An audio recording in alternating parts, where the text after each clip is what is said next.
पहले विदेश दौरे पर सऊदी अरब ही क्यों जाना चाहते हैं ट्रंप, चलिए बताते हैं। नमस्कार, स्वागत है आपका हमारे चैनल डेली सऊदी न्यूज पर। खबर शुरू करने से पहले एक जरूरी सूचना आपको दे दें कि अगर आप सऊदी में फंस गए हैं, कफील आपको छोड़ नहीं रहा है, आप परेशान हैं, वापस अपने घर लौटना चाहते हैं, तो घबराए नहीं, स्क्रीन पर दिए गए नंबर पर कांटेक्ट करें। इनका नाम अहमद अली है। ये आपको कानूनी प्रक्रियाओं के तहत महज 3 से 4 दिन के अंदर ही खरूज लगाकर सऊदी से फाइनल एग्जिट कराकर आपको सही सलामत अपने देश पहुंचा देंगे। अमेरिकी राष्ट्रपति डोनाल्ड ट्रंप व्हाइट हाउस लौटने के बाद अपने पहले विदेश दौरे में सऊदी अरब जाने की योजना बना रहे हैं। बताया जा रहा है कि ट्रंप के सऊदी दौरे का प्लान अभी बनाया जा रहा है। न्यूज वेबसाइट एक्सियोस के अनुसार रविवार को ट्रंप के सऊदी जाने के प्लान की जानकारी देते हुए बताया गया है कि ट्रंप प्रशासन इजरायल और फिलिस्तीनी समूह हमास के बीच गाजा में युद्ध विराम को बहाल करने की कोशिश में है।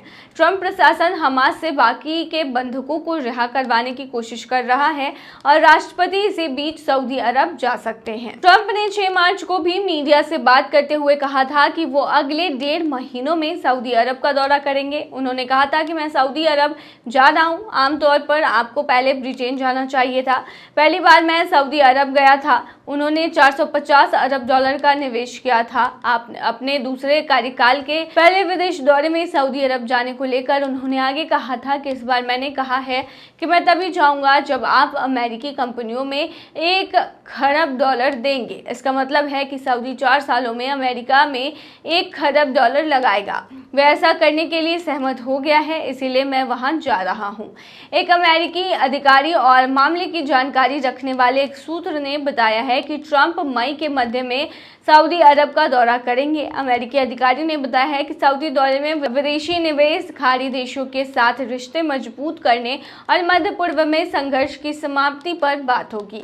सऊदी अरब रूस और यूक्रेन के बीच चल रही शांति वार्ता में अहम प्लेयर है। ट्रंप ने जब इस पहल की शुरुआत की थी तो रूस के साथ बातचीत के लिए सऊदी अरब की राजधानी रियाद को चुना गया था। इससे अंतर्राष्ट्रीय स्तर पर सऊदी का कद काफी बढ़ गया था। रियाद में ही अमेरिकी और रूसी प्रतिनिधियों के बीच रूस यूक्रेन पीस प्लान पर बात हुई थी। यूक्रेनी राष्ट्रपति वोलोदिमीर ज़ेलेंस्की भी वार्ता के लिए सऊदी अरब पहुंचे थे, जिसके बाद रूस और यूक्रेन 30 दिनों के लिए एक दूसरे के ऊर्जा इंफ्रास्ट्रक्चर पर हमले रोकने के लिए राजी हुए। मामले की जानकारी रखने वाले एक सूत्र ने बताया कि सऊदी अरब चाहता है कि जब दोनों देशों के बीच संघर्ष विराम की यह स्थिति लागू हो जाए तो ट्रंप सऊदी का दौरा करें। राष्ट्रपति ट्रंप जब 2017 में पहली बार सत्ता में आए थे, तब भी उन्होंने सबसे पहले विदेश दौरे के लिए सऊदी अरब को ही चुना था और इस बार भी वो सऊदी अरब ही जाने का प्लान कर रहे हैं। पाकिस्तान और सऊदी जैसे इस्लामिक देशों में खुले में नमाज पढ़ने के आखिर क्या है नियम, चलिए बताते हैं। भारत में सड़क पर नमाज अदा करने के मुद्दे पर सियासत हमेशा गर्म रहती है। मुस्लिम पक्ष का कहना होता है जब सड़क पर होली खेली जा सकती है, पटाखे चलाए जा सकते हैं, तो नमाज क्यों नहीं पढ़ी जा सकती। दूसरी तरफ उत्तर प्रदेश की योगी सरकार ने ईद के मौके पर सभी जिलों की पुलिस को आदेश जारी कर दिया था कि सड़कों पर नमाज नहीं पढ़ी जाएगी और इस तरह के आयोजन निर्धारित स्थलों पर ही होंगे। मेरठ पुलिस ने भी इस बाबत निर्देश जारी किए थे। सड़क पर नमाज अदा करने को लेकर सियासी बवाल पहली बार नहीं मचा था।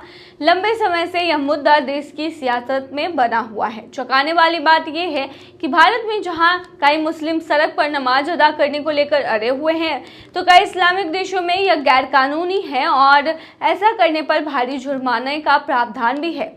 आज हम आपको पाकिस्तान, सऊदी अरब और इंडोनेशिया जैसे मुस्लिम आबादी वाले देशों में सड़क पर नमाज अदा करने को लेकर बनाए गए नियमों के बारे में बताएंगे। चलिए तो हम आपको बताते हैं कि ऐसा करना किन देशों में कानूनी है और किन देशों में गैर कानूनी। इस्लाम का उदय अरब देशों में हुआ और यहाँ बड़ी संख्या में मुस्लिम आबादी रहती है। इसके बावजूद ज्यादातर पुलिस देशों में सड़क पर या खुले में नमाज अदा करना गैर कानूनी है और इसको लेकर सख्त कानून है। कोई व्यक्ति ऐसा करते हुए पाया जाता है तो इस पर भारी भरकम जुर्माना भी लगाया जा सकता है। ये व्यवस्था इसलिए बनाई गई जिससे सड़कों पर कोई भी धार्मिक गतिविधि ना हो, ट्रैफिक भी ना लगे। इंडोनेशिया में बड़ी संख्या में मुस्लिम आबादी रहती है। कुछ रिपोर्ट्स के मुताबिक यहाँ 8 लाख से ज्यादा मस्जिदें हैं। इसके बावजूद यहाँ पर सड़क पर नमाज नहीं पढ़ी जाती। मुस्लिम धर्म के लोगों का मानना है कि मस्जिदों में ही नमाज पढ़ते हैं। इतना ही नहीं, इंडोनेशिया में लोगों की परेशानी को देखते हुए वहां की सरकार ने नमाज के दौरान लाउड स्पीकर की आवाज को भी कम रखने के निर्देश दिए थे। संयुक्त अरब अमीरात में भी सड़क पर नमाज अदा करना गैरकानूनी है। रिपोर्ट्स के मुताबिक सड़क पर गाड़ी रोककर नमाज अदा करने वालों पर यहां का प्रशासन मोटा जुर्माना लगाता है। यहां ऐसा करने वालों में 500 दिरहम का जुर्माना लगाया जाता है। इसके अलावा सऊदी अरब प्रशासन ने मस्जिदों के बाहर लाउड स्पीकरों पर भी रोक लगा रखी है। यहाँ तक कि सऊदी अरब, कतर, पाकिस्तान, कुवैत जैसे देशों में भी सड़क पर नमाज अदा नहीं की जाती है। तो ये थी तमाम जानकारी। बने रही ऐसी तमाम खबरों के लिए UAE खबर पर।